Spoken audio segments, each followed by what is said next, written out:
قد يراك البعض تقيا، وقد يراك آخرون مجرما، وقد يراك آخرون كذا أو كذا أو كذا، لكن الحقيقة أنك أنت أدرى بنفسك. السر الوحيد الذي لا يعلمه غيرك هو سر علاقتك بربك. فلا يغرنك المادحون ولا يضرنك القادحون، لأن الحقيقة تقول: بل الإنسان على نفسه بصيرة. من خطورة العيش بين الطاعة والمعصية أنك لا تدري في أي فترة منهم ستكون الخاتمة. افعل الطاعة إخلاصا لا تخلصا، وحافظ على النفل تقربا لا تكرما، فأنت والله أحوج للطاعة، وربك سبحانه غني عنها.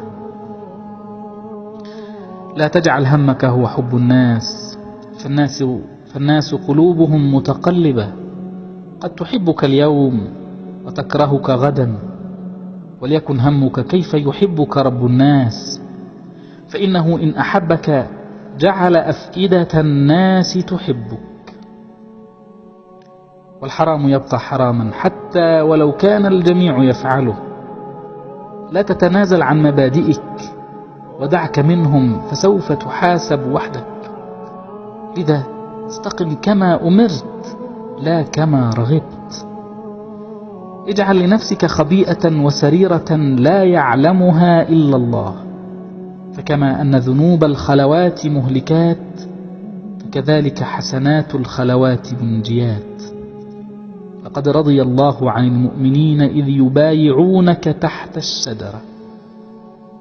فلا تشغلك الأماكن الفارهة، فإن أعظم مؤتمرات التاريخ كانت تحت شجرة.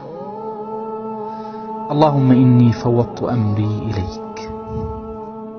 قال أحد العلماء: إني أدعو الله في حاجة، فإذا أعطاني إياها فرحت مرة، وإذا لم يعطني إياها فرحت عشرات المرات، لأن الأولى اختياري، والثانية اختيار الله علام الغيوب.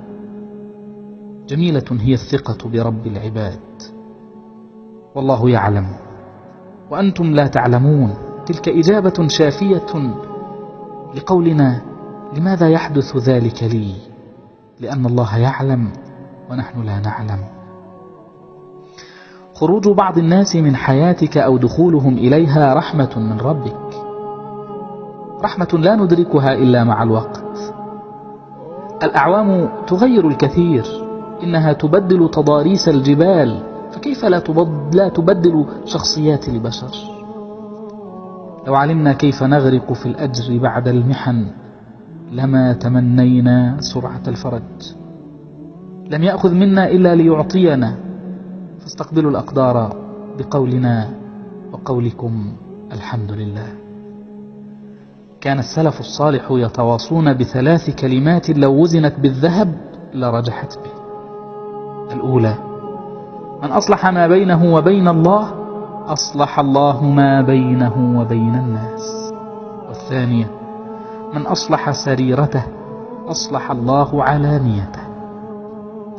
والثالثة: من اهتم بأمر آخرته كفاه الله أمر دنياه وآخرته. أشد أنواع الخسارة أن تكون الجنة عرضها السماوات والأرض ولا يوجد لك مكان فيها.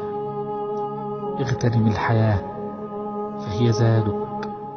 غفر الله لي ولكم، وصل اللهم وسلم وبارك على سيدنا محمد.